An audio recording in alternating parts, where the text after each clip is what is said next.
আজকে আমাদের রেসিপি হলো কাঁকড়া রান্না হবে। তো কাঁকড়া রান্না করার জন্য প্রথমেই আমরা পেঁয়াজ এবং রসুন আর কাঁচামরিচ অল্প করে এটা হালকা তেলে ভেজে নিব।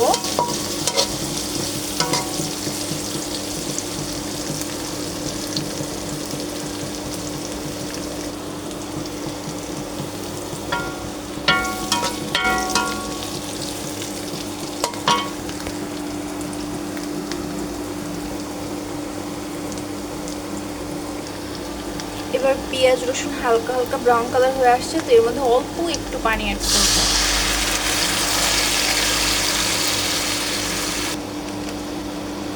এবারে দিয়ে দিব পরিমাণ মতো লবণ।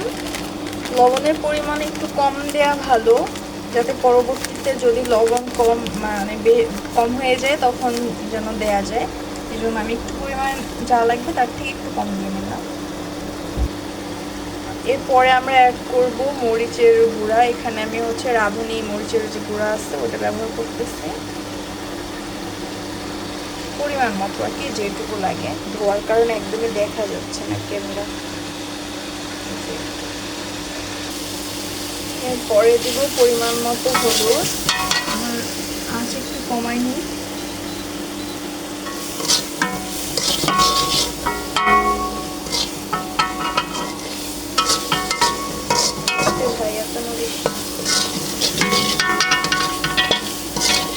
লাইটের কারণে আসলে কালার বোঝা যাচ্ছে না, সুন্দর কালার হয়ে আসছে। এবারে পরিষ্কার করে রাখা যে কাঁকড়া আগে থেকে এটা মধ্যে দিয়ে দেব। এখানে আমি হাফ কেজি পরিমাণে কাঁকড়া নিলাম। এবারে সুন্দর করে নেড়ে চেড়ে দিয়ে কষাবো।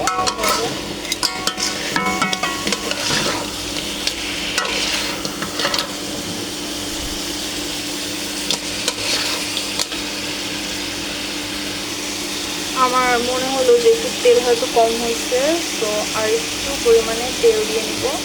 অবশ্য তেল কম খাওয়া ভালো, তো তেল দিলাম।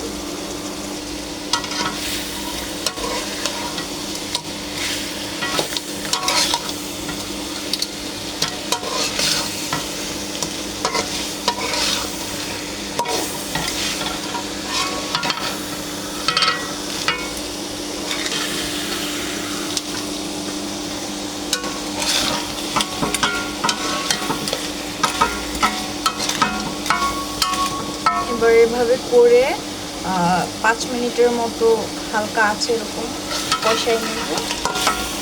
ঢেকে দিয়ে হালকা ঢেকে দিয়ে তারপর 4-5 মিনিট পরে এটা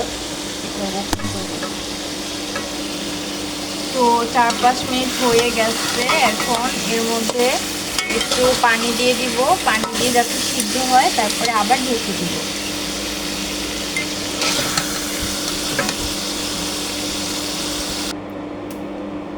যে পানি দেওয়ার পরে এরকম একটা লোক আসছে, এখন ঢেকে দেব।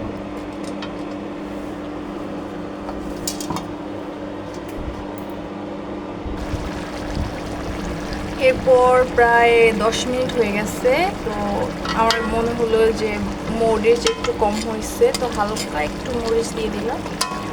আর গিয়ে মরিচ দেওয়ার পর আবার মনে হচ্ছে ঝাল বেশি হয়েছে, সো লবণও একটু বেশি বেশি লাগতেছে। সো গিয়ে আলু নাই, তো পটল আর কি এভাবে করে যাতে আর কি হালকা এটার মধ্যে যে অতিরিক্ত যা যা আছে সব যেন এটা অ্যাবজর্ব হয়ে যায়, জন্য 2টা পটল দিয়ে দিলাম।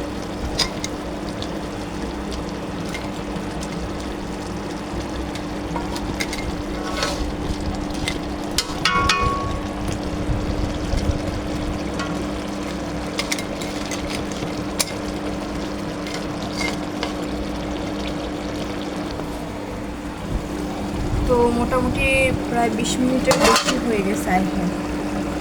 20 মিনিটের বেশি প্রায় হয়ে গেছে।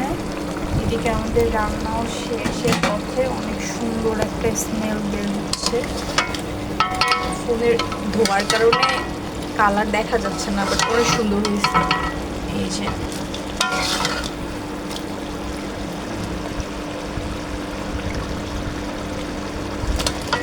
রান্না শেষ।